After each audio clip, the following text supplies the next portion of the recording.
Bö, nyt istuskellaan täällä mun Mark kolmosessa vuoden 1979 V6 3.0S Ford Caprissa. Ja päällä meillä on tällainen paita, jossa on Mark 1 Ford Capri. Ja nyt me puhutaan Mark 4 Ford Caprista, eli tästä uudesta sähköcaprista.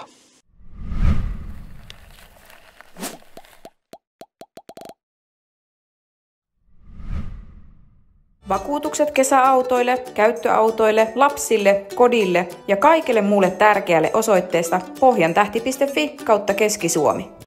Hei! Tervetuloa Electric Weekendin näyttelypäivään! 3. päivä elokuuta lauantaina täällä Voikosken automuseon pihassa koeajettavissa sähköautoja, sähköveneitä, sähkömoottorikelkkoja. No, sitä ei voi kyllä koeajaa. Tsekkaa lisätiedot meidän Facebook-sivulta Electric Weekend. Sehän on aiheuttanut aika paljon keskustelua tuolla somessa se uusi sähköcapri. Ei oikeastaan niinkään sen sähköistymisen takia, mikä on siis tosi hyvä juttu, että sitä ei koeta nyt tässä minkäänlaisena ongelmana, vaan ne somekeskustelut keskittyy lähinnä tähän nimeen, että onko oikein nyt käyttää Capri-nimeä uuden, ei ollenkaan sen alkuperäisen Caprin korimallin tyyppisestä isosta SUV-koupesta. Että onko se nyt sitten väärin tehty ja tyhmästi tehty Fordilta. Tästä on tullut paljon kommentteja ja keskustelua, ja keskusteluhan on aina hyvästä, että sehän on hieno juttu ja varmasti myöskin tätä Ford on just tavoitellut. Mutta jos nyt katsotaan vähän muutama vuosi taaksepäin, niin tämä sama tilannehan toistui silloin, kun Ford esitteli Mustang Mach-E:n eli sähkömustangin, joka oli myöskin 4-ovinen tai 5-ovinen SUV, täyssähköauto. Ja ihan samat jutut toistu silloin, samanlaista kommentointia oli, ja silloin itsekin siihen sorruin miettimään, että onko nimi nyt oikein vai väärin. No sitten myös osa näistä kommenteista ja meemeistä, niin nehän liittyy myös siihen, että tämä uusi Ford Capri näyttää sieltä takakulmasta ja sen takaikkunan ja C-pilarin osalta ja kylkilinjasta niin hyvin pitkälle Polestar 2. Jos nyt näytän tässä tämän yhden kuvan, missä on Polestar 2 ja uusi Capri kyljestä kuvattuna, niin aika vaikea siitä olisi äkkiseltään sanoa, kumpi on kyseessä. Mutta pitää muistaa, että jokainen meemi on kuitenkin mainosta sekä Polestarille että Ford Caprille. Onneksi kuitenkin se Polestar 2 on aika hyvän näköinen auto, että siinä mielessä ei olla niinku ainakaan huonoa kopioitu ja tuskin on kopioitu. No miksi nyt sitten Ford on tehnyt Caprista tuollaisen SUV-auton? Taas yksi kaupunkimaasturi lisää. Miksei se ole tällainen 2- tai 3-ovinen kupee? Jos nyt katsotaan sitä 70-luvun alkuperäistä Capria, niin sehän oli silloin kaupungistumisen aikaa. Suuret ikäluokat muutti kaupunkeihin ja ne halusi sitten autoja. Ja ei ehkä ollut kuitenkaan hirveästi hilloa siinäkään vaiheessa, niin sitten hankittiin mahdollisimman pieniä autoja ja edullisia. Ja niitähän oli sitten tällaiset 2-oviset. Siellä oli Ford Escortia, C-Kadettia, Datsun 100, Honda Civic, Toyota Corolla. Kaikki oli tällaisia 2-ovisia pieniä autoja. Ja se sedan oli siihen aikaan niin kuin se automalli, joka myi eniten siinä 70-luvulla. Ja Caprihan oli oikeastaan siitä Escortista, Mark 1 Escortista vaan niin kuin tehty vähän rouheempi ja vähän isompi versio, joka oli vähän kapinallisempi, ei ihan niin järkevä. Mutta käytti kuitenkin suurimmaksi osaksi ihan samoja komponentteja. Vähän se sama platform-ajattelu, mitä nykyäänkin on, niin oli jo silloin käytännössä monellakin autovalmistajalla. Eli otettiin siitä naapuriautomallista komponentteja. Ford Caprin tapauksessa kaikki alustan osat on oikeastaan täysin identtisiä Ford Escortin kanssa. Noi etutolpat, alatukivarret, iskuvaimentajat, jouset, taka-akseli, vaihteistot, osa moottoreistakin, osa nelisylinterisistä moottoreista oli ihan identtisiä Escortissa ja Caprissa. Ja tietysti myös täällä kojetaulussa jotain nappuloita, ratti oli samanlainen. Käytettiin niitä samoja osia, mitä hyllystä jo löytyi. Ja sehän on tietysti järkevää sen valmistuksen ja tuotannon kannalta. Ja sama on jatkunut nyt sitten vähän laajemmassa mittakaavassa. Nyt sitten Fordin osalta Explorer ja Ford Capri, niin nämähän nyt sitten lainaa ei pelkästään toisiltaan vaan myös toiselta automerkiltä. Eli nyt on Volkswagenin MEB-alustaa käytetty sitten tässä näissä Fordin 2 uudessa sähkömallissa. Mutta mitä sitten, jos Ford olisikin nyt tehnyt tästä ihan eri nimisen? Jos tämä uusi Ford Capri olisi ollutkin vaikka Ford Pulse tai Ford Verve, ajasit sä itse mieluummin sellaisella täysin tuntemattomalla uudella automallilla, josta kellään ei ole mitään muistoja, ei mitään tunteita. Se brändin rakentaminen sille uudelle automallille, niin se kestää vuosia, vuosikymmeniä. Ja se on kyllä muutenkin hankala se uuden nimen keksiminen.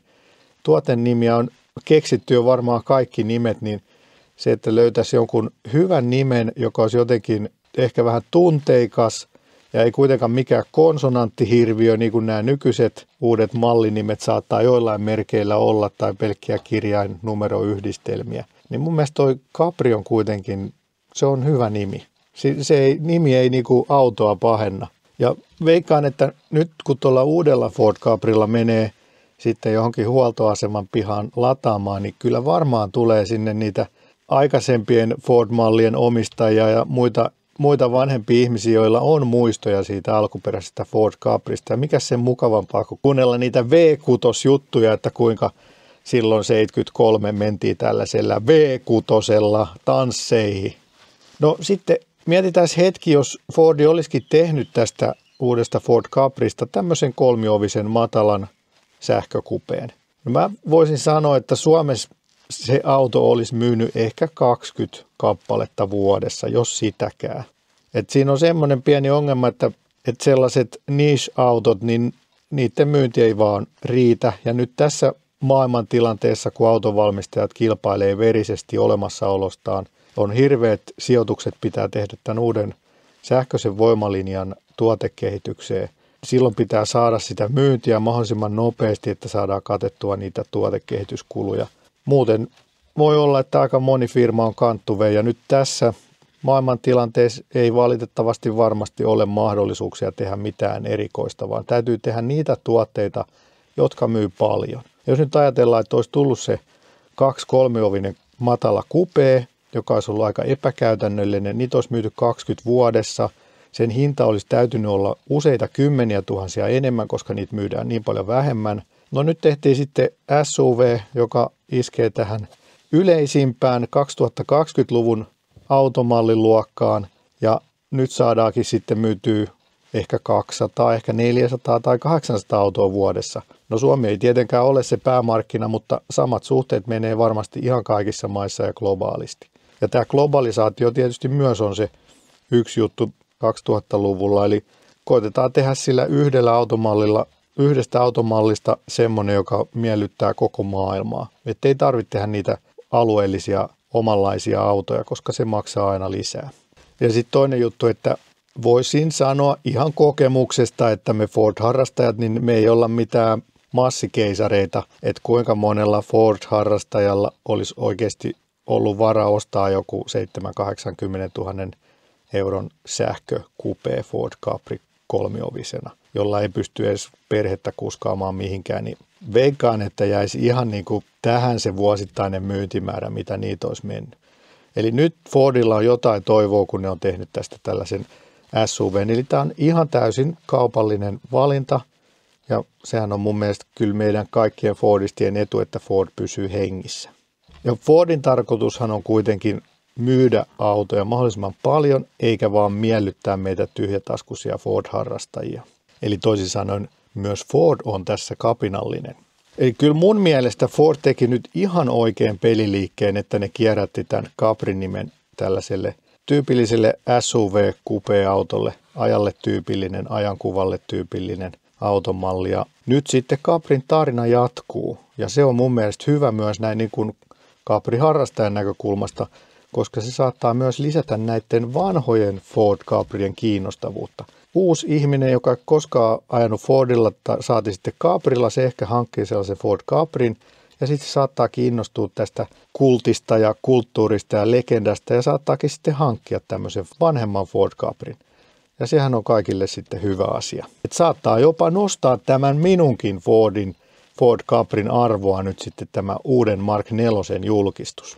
Ja myöskin jos tämä nimenkierrätysmenetelmä, mitä Ford nyt selvästi harrastaa, kun on Mustang Mach-E, Explorer, Capri ja varmasti tulee lisää, niin jos se olisi ollut huono taktiikka niin kuin Mustangin osalta, niin eihän ne nyt sitten toistaisi sitä.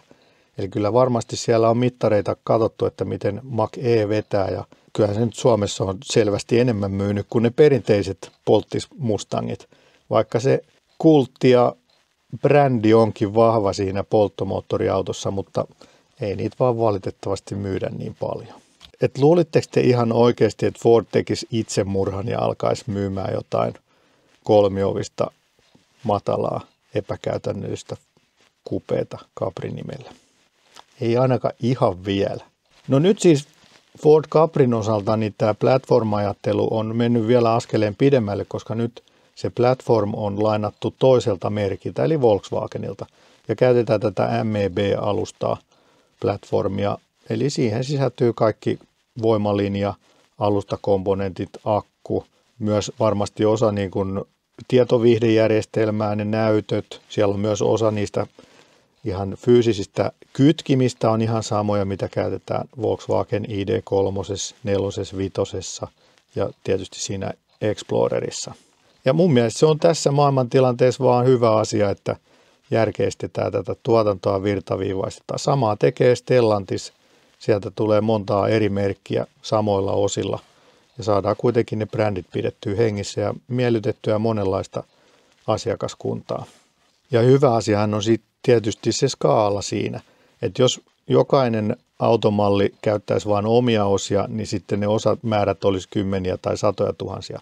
Mutta nyt kun monta automerkkiä ja mallia käyttää samoja osia, niin puhutaankin määristä miljoonista ja silloin hinnat putoo, saatavuus paranee, huollot on halvempia ja myös sitten tulevaisuudessa niin se varaosien saatavuus on huomattavasti paljon parempaa.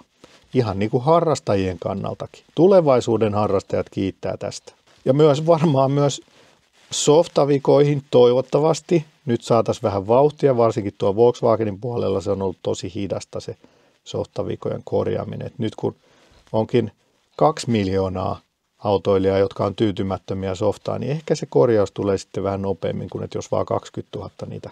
Sitten puhutaan hetki tästä markkinointikampanjasta tämän Caprin osalta ja mun mielestä se on nerokas.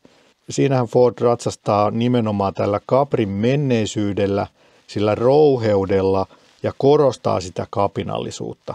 Tosi pienellä panostuksella mun mielestä on nyt osuttu sellaiseen hermoon, että some on alkanut resonoimaan ja värähtelemään ja tavallaan niin kuin tekee sitä markkinointityötä Fordin puolesta. Eli jokainen somekommentoija toimii just niin kuin se markkinointitoimisto on ajatellut. Ja jokainen Ford Capri-maininta lisää sen auton tunnettavuutta. Caprissa, tässä Mark 4 Caprissa itsessään hän ei ole mitään rouheaa eikä kapinallista, kun katsoo just näitä edellä mainittuja platform-juttuja. Sehän on aika samanlainen auto kuin ne kaikki muutkin MEB-platformin autot. Mutta just tämä some-itkeminen tästä Caprin nimen raiskaamisesta, niin sehän niin kuin tekee sitten niistä, jotka uskaltaa kuitenkin valita Ford Capri, tämän uuden Ford Caprin, niin se tekee niistä niitä kapinallisia. Näin ainakin määritelmän mukaan, niin kapinallinen on se, joka vastustaa sen yhteisön normeja, eli just meidän Ford-harrastajien mielipiteitä. Mä näkisin, että nyt Ford, tästä uudesta Ford Caprista on kiinnostunut 2 ostajakuntaa. Ne, joilla on jo tunnesiteitä siihen näihin aikaisempiin malleihin, esimerkiksi minä. Ja sitten toinen ryhmä on se, ei ole koskaan omistanut Fordia, saati sitten Capria, niin niille ei ole mitään tunnesiteitä Ford Capri eikä tähän nimeen. Ensimmäinen ryhmä on äänekkäästi pettynyt, mutta määrällisesti aika pieni ja vähenee koko ajan. Toinen hiljainen ryhmä taas on suuri ja kasvaa koko ajan. Ensimmäinen ryhmä ottaa aika kriittisesti nyt tämän uuden Mark 4 Caprin vastaan ja sitten se toinen ryhmä, se taas miettii, että tuossa on ihan teknisesti pätevä sähköauto, se on hyvän näköinen ja kun toi toinen ryhmä vielä itkee siitä, niin siinä täytyy olla myös sitten tunnetta mukana. se uusi Ford Caprin omistaja miettii itsekseen, että näinkö helposti voi olla kapinallinen ja ajaa tyytyväisenä auringonlaskuun.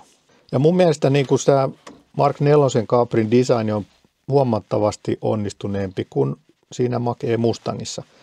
No tietysti se Mach-E Mustang on amerikkalaisempi, siinä on kaikenlaista krumeluuria ja härpäkettä enemmän ja Capri on taas selvästi niin kuin yksinkertaisempi ja tyylikämpi, ihan niin kuin oli silloin 70-80-luvullakin.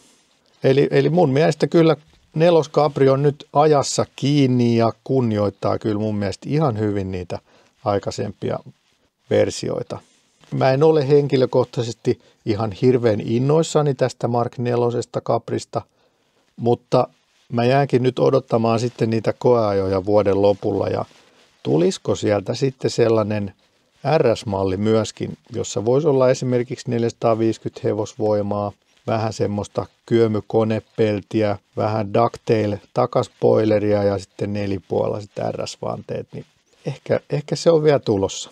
Teille muille Ford-harrastajille ja puristeille, jotka nyt olette pahoittaneet mielenne, niin sanoisin, että säästäkää kyyneleet, koska sieltä on loppuvuonna tulossa sähkö Ford Puma.